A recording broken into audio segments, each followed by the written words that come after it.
ଆଜିର ପ୍ରସଙ୍ଗ ପରିବର୍ତ୍ତିତ ପରିସ୍ଥିତି ସହ ତାଳ ଦେଇ ଆଗେଇ ଚାଲିଛି ଭାରତୀୟ ଡାକସେବା।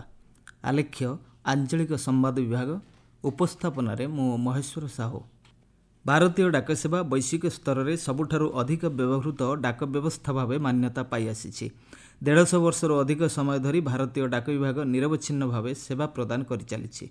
ଏହାକୁ ସ୍ୱୀକୃତି ପ୍ରଦାନ ସ୍ୱରୂପ ପ୍ରତିବର୍ଷ ଅକ୍ଟୋବର 10 ତାରିଖକୁ ଜାତୀୟ ଡାକ ଦିବସ ଭାବେ ପାଳନ କରାଯାଇଥାଏ। 1854 ମସିହା ଅକ୍ଟୋବର ମାସ ପହିଲାରେ ତତ୍କାଳୀନ ଭାରତ ସରକାର ଡାକ ବିଭାଗ ପ୍ରତିଷ୍ଠା କରିଥିଲେ। ଏହା ପୂର୍ବରୁ 1764 ମସିହାରେ ଇଷ୍ଟ ଇଣ୍ଡିଆ କମ୍ପାନୀ ଦ୍ୱାରା ଭାରତର ମୁମ୍ବାଇଠାରେ ପ୍ରଥମ ଡାକଘର ସ୍ଥାପନ କରାଯାଇଥିଲା। ପରବର୍ତ୍ତୀ ସମୟରେ 1766 ମସିହାରେ ରବର୍ଟ କ୍ଲାଇଭ୍ ଭାରତରେ ନିୟମିତ ଡାକ ବ୍ୟବସ୍ଥା ପ୍ରଚଳନ କରିଥିଲେ। 1774 ମସିହାରେ ୱାରେନ୍ ହେଷ୍ଟିଙ୍ଗସ୍ ଡାକ କାର୍ଯ୍ୟାଳୟର ଗୁରୁତ୍ୱକୁ ଉପଲବ୍ଧି କରି ଦେଶରେ ଡାକ ସେବାକୁ ମଜବୁତ କରିବା ପାଇଁ ପଦକ୍ଷେପ ନେଇଥିଲେ। ଭାରତରେ ପିନ୍କୋଡ୍ ନମ୍ବର ବ୍ୟବସ୍ଥା 1972 ମସିହା ଅଗଷ୍ଟ 15 ତାରିଖରେ କାର୍ଯ୍ୟକାରୀ ହୋଇଥିଲା। ଭାରତୀୟ ଡାକ ବିଭାଗ ପିନ୍କୋଡ୍ ନମ୍ବର ଆଧାରରେ ଡାକ ସେବା ପ୍ରଦାନ କରିଥାନ୍ତି। ସର୍ବାଧିକ ବିଶ୍ୱସନୀୟ ଓ ସହଜ ମାଧ୍ୟମ ସହ ଦେଶର ସାମାଜିକ ଓ ଆର୍ଥିକ ବିକାଶରେ ଡାକ ବିଭାଗର ଯୋଗଦାନ ସମ୍ପର୍କରେ ଲୋକଙ୍କୁ ଅବଗତ କରାଇବା ଏହି ଦିବସ ପାଳନର ଅନ୍ୟତମ ଉଦ୍ଦେଶ୍ୟ। ଏହି ଅବସରରେ ଡାକ ସେବା ସହ ସମ୍ପୃକ୍ତ ଅଧିକାରୀ, କର୍ମଚାରୀ ତଥା ଅନ୍ୟ ଅଂଶୀଦାରଙ୍କୁ ସମ୍ମାନ ଓ କୃତଜ୍ଞତା ପ୍ରଦାନ କରାଯାଇଥାଏ। କେବଳ ଚିଠି ଏବଂ ବାର୍ତ୍ତା ଆଦାନ ପ୍ରଦାନ ନୁହେଁ, ବରଂ ସମାଜ ଓ ଦେଶର ବିଭିନ୍ନ କ୍ଷେତ୍ରରେ ବିକାଶ ପାଇଁ ଡାକ ସେବା ଏକ ଗୁରୁତ୍ୱପୂର୍ଣ୍ଣ ଭୂମିକା ଗ୍ରହଣ କରିଆସୁଛି।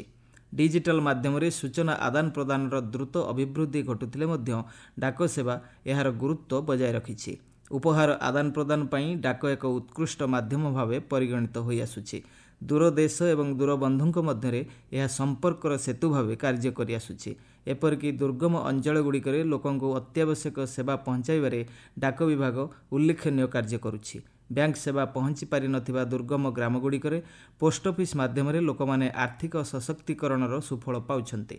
ଦେଶରେ 9ଟି ଡାକ କ୍ଷେତ୍ର, 23ଟି ଡାକ ସର୍କଲ ଏବଂ ଗୋଟିଏ ସେନା ଡାକ କାର୍ଯ୍ୟାଳୟ ରହିଛି। ଇଣ୍ଟରନେଟ୍ ସେବା ପହଞ୍ଚି ପାରୁନଥିବା ଅଞ୍ଚଳରେ ଡାକ ସେବା ହେଉଛି ଭାବର ଆଦାନ ପ୍ରଦାନର ଅନ୍ୟତମ ମାଧ୍ୟମ। ଇତିହାସର ଅବତାରଣା କଲେ ଜଣାପଡ଼େ, ତତ୍କାଳୀନ ରାଜା ମହାରାଜାମାନେ ଦୂତ କିମ୍ବା ପାରା ମାଧ୍ୟମରେ ଚିଠି ପ୍ରେରଣ କରୁଥିଲେ। ଏପରିକି ବହୁ ବର୍ଷ ଧରି ଚିଠି ମାଧ୍ୟମରେ ତଥ୍ୟ ତଥା ଭାବର ଆଦାନ ପ୍ରଦାନ ଡାକ ସେବା ଦ୍ୱାରା ଫଳପ୍ରଦ ଭାବେ କାର୍ଯ୍ୟକାରୀ ହୋଇଆସିଛି। ଏବେକାର ଆଧୁନିକ ଯୁଗରେ ସେସବୁ ହୁଏତ ସ୍ମୃତି ପାଲଟି ଯାଇଛି, କିନ୍ତୁ ଏହାକୁ ଉଜ୍ଜୀବିତ କରି ରଖିବା ପାଇଁ ଡାକ ବିଭାଗ ପକ୍ଷରୁ ଅନନ୍ୟ ପ୍ରୟାସ କରାଯାଇଛି। ଦେଶର ବିଭିନ୍ନ ଅଞ୍ଚଳରେ ଡାକ ସଂଗ୍ରହାଳୟମାନ ପ୍ରତିଷ୍ଠା କରାଯାଇ ଏହି ସ୍ମୃତିକୁ ସାଇତି ରଖାଯାଇଛି। ଏହି ସଂଗ୍ରହାଳୟଗୁଡ଼ିକରେ ଜାତିର ପିତା ମହାତ୍ମା ଗାନ୍ଧୀ, ଗୋପବନ୍ଧୁ ତଥା ବହୁ ମହାନ ଜନନାୟକଙ୍କ ହାତଲେଖା ଚିଠିକୁ ସାଇତି ରଖାଯାଇଛି। ସେ ସମୟରେ ବ୍ୟବହୃତ ହେଉଥିବା ଡାକ ଯନ୍ତ୍ରପାତିଗୁଡ଼ିକ ମଧ୍ୟ ସଂଗ୍ରହାଳୟରେ ସ୍ଥାନ ପାଇଛି।